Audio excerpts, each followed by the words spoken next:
Good morning. I'm Barbara Shagrin, and I have the honor to be introducing my good friend Ann Schimberg today.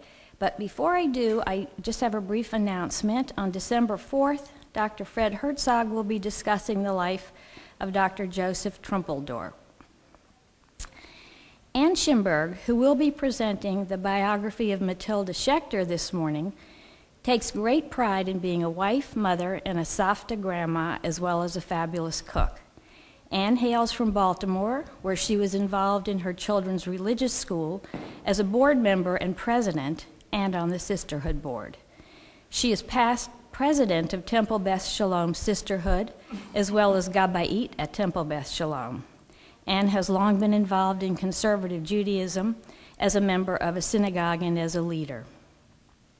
She currently is a regional vice president of education for Women's League for Conservative Judaism, Florida region, and has held other board positions. Ann is a graduate of the Melton Mini School of Jewish Adult Education and recently taught kindergarten in the Paver Religious School.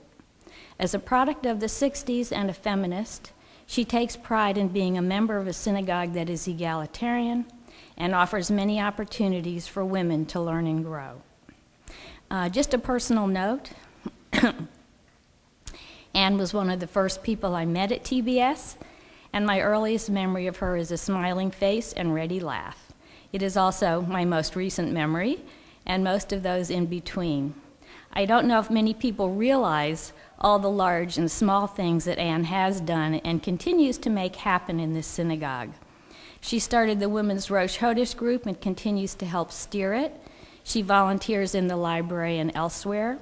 She initiated and runs the TBS Green Bean Casserole Volunteer Group, personally loading up her car and taking stacks of big frozen casseroles to the Salvation Army every month. She runs the Mitzvah Crib and is this year's Mitzvah Day co-chair. This is not by any means a complete list.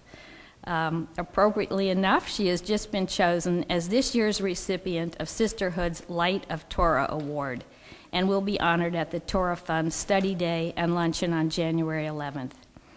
She also works pretty much full-time. Don't ask me how. So here to present a great lady is another great lady. Well, thank you, Barbara, for that lovely introduction. She did add quite a bit. A few years ago, my son gave me a birthday card. I can't remember all the outside. I remember it said, this happens and that happens and whatever. But when you opened it up, the inside read, being born into a feminist home. Although I don't think she ever has been called a feminist, I believe Matilda Schechter was a feminist. According to the dictionary, it is someone who is innovative, forward-looking, and broad-minded. She was that and more. Mathilde Roth Schechter was born in Guten Tag, Germany, and orphaned at an early age. We therefore know little about her parents or family background. What we do know is that she grew up in a Jewish home for orphans in Breslau.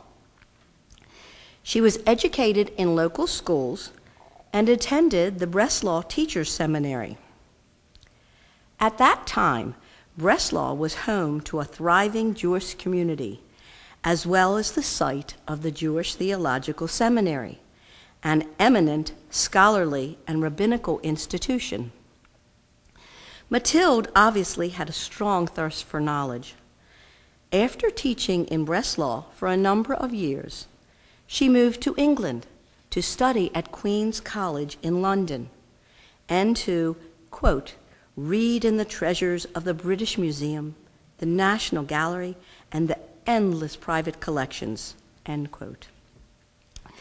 In 1887, she met and married Solomon Schechter, the yet unknown Romanian-born scholar who had come to London to study the manuscripts housed in London's great libraries. The Schechter home became the center of the young, intellectual Jewish elite in London. Mathilde Schechter's hospitality was legendary. She was a consummate hostess, known for her warmth and ease of conversation, as well as possessing a notable intellect and creative vigor. When the couple moved to Cambridge and later to the United States, she maintained her reputation. She had a strong Jewish identity and contributed significantly to the Jewish community.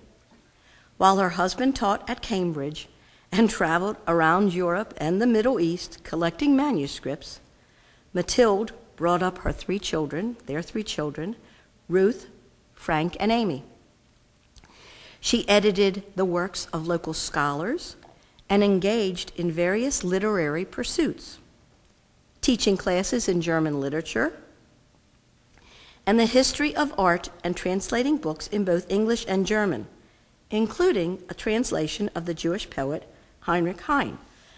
Excuse me.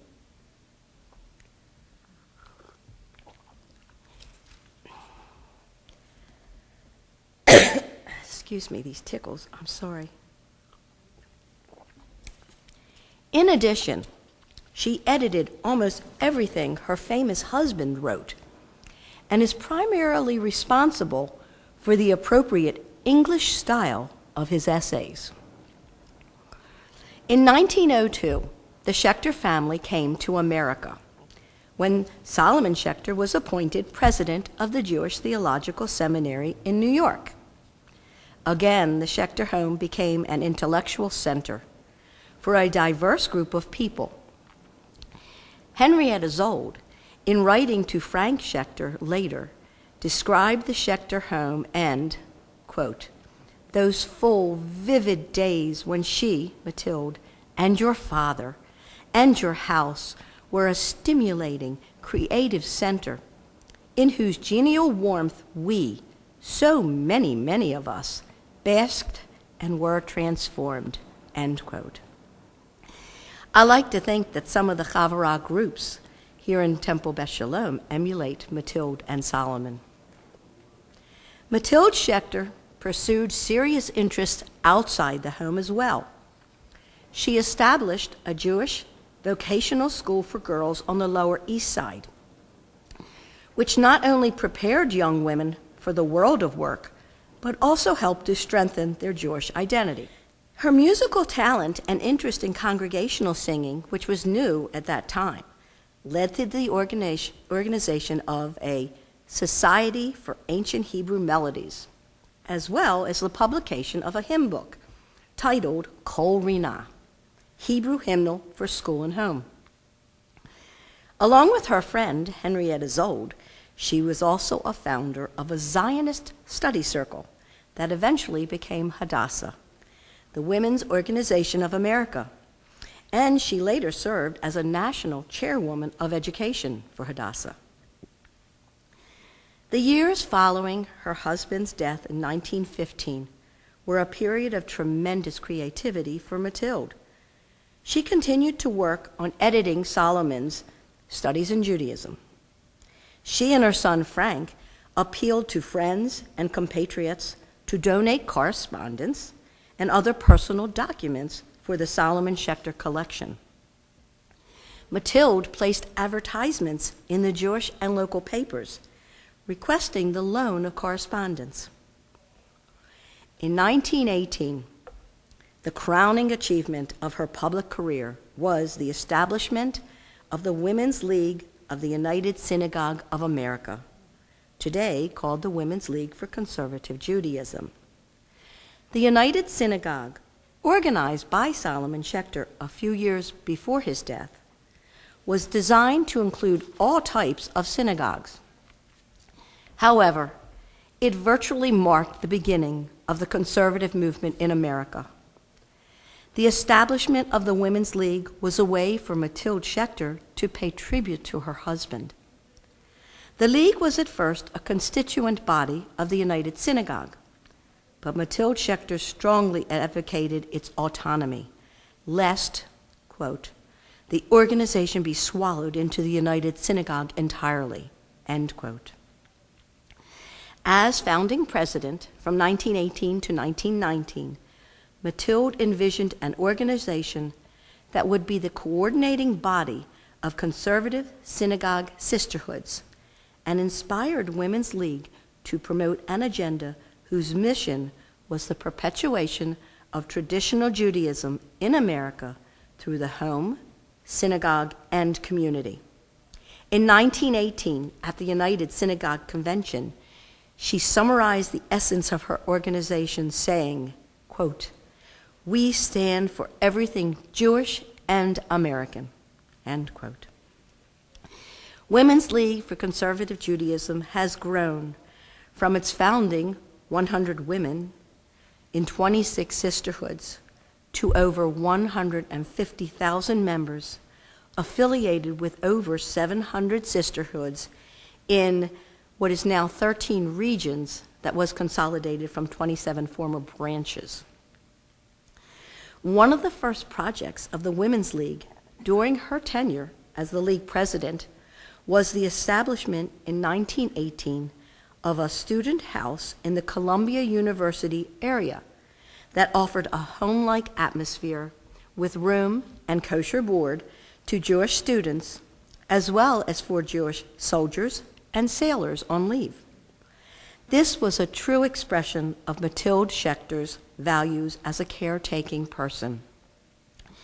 It was a domicile that imbued its residents with Yiddishkeit, comfort, and community.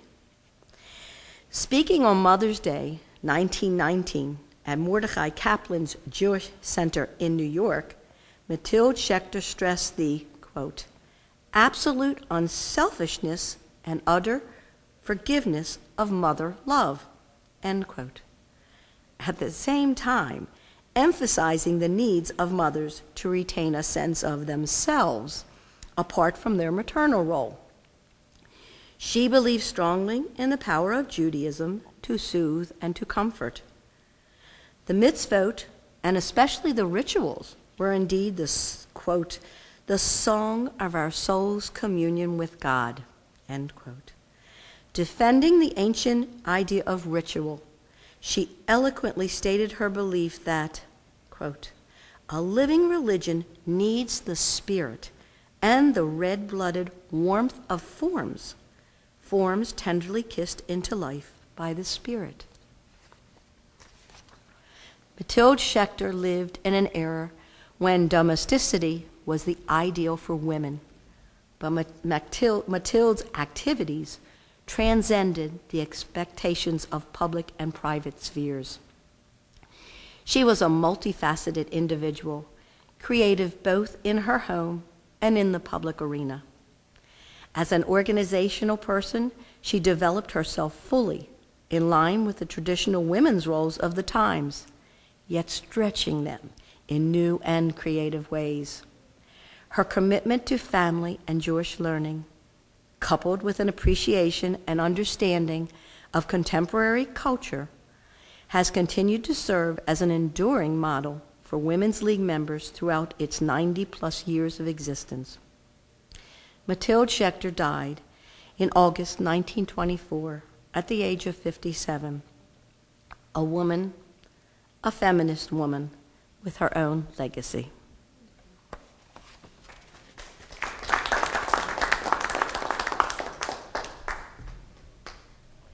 You don't have questions, do you? You have a question? What? If she was thank you for the wonderful presentation about a woman I knew absolutely nothing about. Okay. And I mean nothing. I'm just puzzled. How could she be an orphan in Germany and rise to such prestige? In other words, where did she get the money from, apart from anything else, to get such an education and to go study manuscripts and so on in London? It just amazes me. There must have been a support, but where did it come from? It didn't say anywhere, to be honest with you. It said that nowhere in the readings. My only assumption, and some of you who do know better, I know about history of it, the Breslau community was a very big Jewish community. She did teach, so she must have saved some money. And it seems like, I guess there's always mentors out there. I would assume there may have been a mentor. Nowhere was it mentioned. But people were very adventurous. I mean, it doesn't mean that she went first class to go over to London, or maybe and it doesn't say where she stayed, but they did have homes. I know they've had ladies' homes in England and in America even, where women could stay for a very minimal amount who wanted to start a new life. But she just was an adventurer. It said nowhere that, but it did say it more than one place. It said that this is what she did. So my assumption is she just made it work. You also made the comment that she essentially started conservative Judaism? No. Not started it, but in some way consolidated it. Is that you? No. She United Synagogue of America was what Solomon Schechter created. And thinking that it would be for all synagogues. But somehow it just turned into the conservative movement, became a part of it, and I guess the Orthodox went their way, and Reform, I would assume Reform was here, but they had not. It just, for some reason, it said it in there that it just became more of what was going to be the conservative movement. When he started it, it wasn't intended to be that way, but somehow that's what happened. Conservative synagogues became a part of it. And then that's where she looked towards all the sisterhoods, the conservative. What? Can I just add a word? Sure. The big schism, there was no conservative or reform per se in the middle of the 19th century. And there's the historic background of the famous banquet in Cincinnati where Isaac Mayer Wise wanted to bring all of the denominations or all the rabbis together to form a union. With some great temerity and chutzpah, they served blatantly treif food at the opening banquet. And those who were traditional, observant Jews, Orthodox, conservative, those terms didn't really exist at the time. They immediately separated and had no part of the union. Well, that union did form, and that became the Union of Reform Judaism, as it's known today. Then the traditional congregations kind of stayed in touch and clustered around the Jewish Theological Seminary, while the Union folks gathered around the campus in Cincinnati of the Hebrew Union College. Solomon Schechter, I think, really put the nail in the box when he took over, because he really created, again, it was the same idea to try to get everybody that wasn't affiliated with Reform to come together under one roof. And that became United Synagogue, as the name implies. Right. I mean, it didn't say that it became conservative, it just said it marked the beginning of the conservative movement. So, I mean, we know that United Synagogue is the conservative movement now, so. And she just actually got the women together. And they were actually wives of rabbis and other scholars who participated in forming this women's league. Yes? I appreciated the fact that you introduced yourself at the very beginning as a feminist. But then you gave a definition of feminism, which to me means someone who supports equality for women. And you gave a definition of it which had nothing, not a word about women in it. Well, it's actually a dictionary definition of what a feminist is. And yes, you can take it deeper and say it's, equality of, but I think in a way it's as a broad-minded person and being allowed to be equal also. I mean, I do. I call myself a feminist because I feel I can do anything I want. If I can't do it, fine. If it doesn't work, but I have the right to try. I am very fortunate. I'm allowed to do things here in this synagogue that was initially run by all the men, but they have, given me the opportunity, and I have taken it to do these things. As I say, it was a dictionary definition, but feminism, I think, has gone further. It's gone further. Feminism has gone further with Steinem and with Abzug and all, that's what we say is the equality and fighting for women's rights and all. But that's just more of a part of it. If you look at it in a broader sense, these are women who take a chance, who are broad-minded, who try things. That's how I see it. Yes, sir. I think One of the points you made about editing her husband's essays brings to mind the remarkable ability of some people, such as Matilda Schechter and Solomon Schechter, where English was not only not their native original tongue, but Abraham Joshua Heschel was the same, who became, his essays, which were written more than 100 years ago, are still epitomes of clarity. What Schechter said in many different ways in his 2 books on studies are just remarkable for a man whose native tongue was not English. Right. And I have my problems with biblical Hebrew.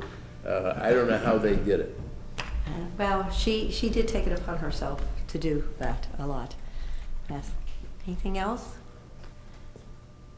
Well, thank you very much for being here, and I've enjoyed this. Thank you.